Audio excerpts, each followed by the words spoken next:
তাদেরকে ওয়েলকাম। যারা আমাদের আলোচনা আউট অফ কনটেক্সট নিয়ে এক জায়গার মাথা আরেক জায়গার ল্যাব জুড়ে দেন, তাদেরকে ওয়েলকাম। গত সপ্তাহে আপনারা জানেন খুলনা বিভাগের প্রোগ্রাম আমি দিয়েছিলাম যশোরে, আপনি যশোরের প্রোগ্রামের এক ভিডিওর পেছনে আমাদের কিছু দিনী ভাইরা 6 বছর আগের এক অডিও ব্যাকগ্রাউন্ডে জুড়ে দিয়ে বিভ্রান্তি ছড়ানোর জন্য সোশ্যাল মিডিয়াতে ছড়িয়ে দিয়েছে।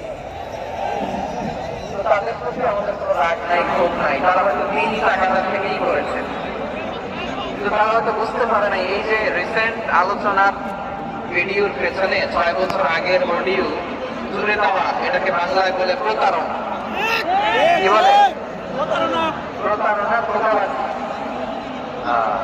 এখনকার আলোচনার ভিডিও আর ব্যাকগ্রাউন্ডে এডিট করে লাগিয়েছে 6 বছর আগের অডিও, এবারে প্রতারণা বলে, ধোঁকাবাজি বলে। আর বিশ্বনবী বলেন, মান গশানা ফালাইসা মিন্না, the person who deceives us is not among us, যে আমাদেরকে ধোঁকা দেয় সে আমাদের অন্তর্ভুক্ত নয়। বিশ্বনবীর এই হাদিস তারা মনে রাখে না। এজন্য শুধু বিশ্বনবীর প্রতি সাল্লাল্লাহু আলাইহি ওয়াসাল্লামের প্রতি সেরেফ ভালোবাসা আপনাকে বাঁচাতে পারবে না যদি বিশ্বনবীর আদর্শ আপনি গ্রহণ না করেন।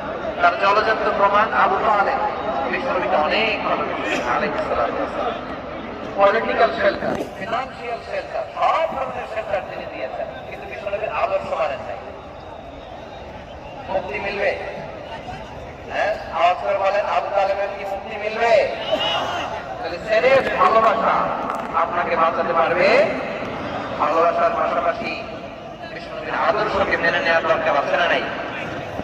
তো যারা এই সমস্ত কাজ করেন আমাদের ভাইরা, তাদের জন্য আল্লাহ তাআলার কাছে আমরা হেদায়েতের দোয়া করি।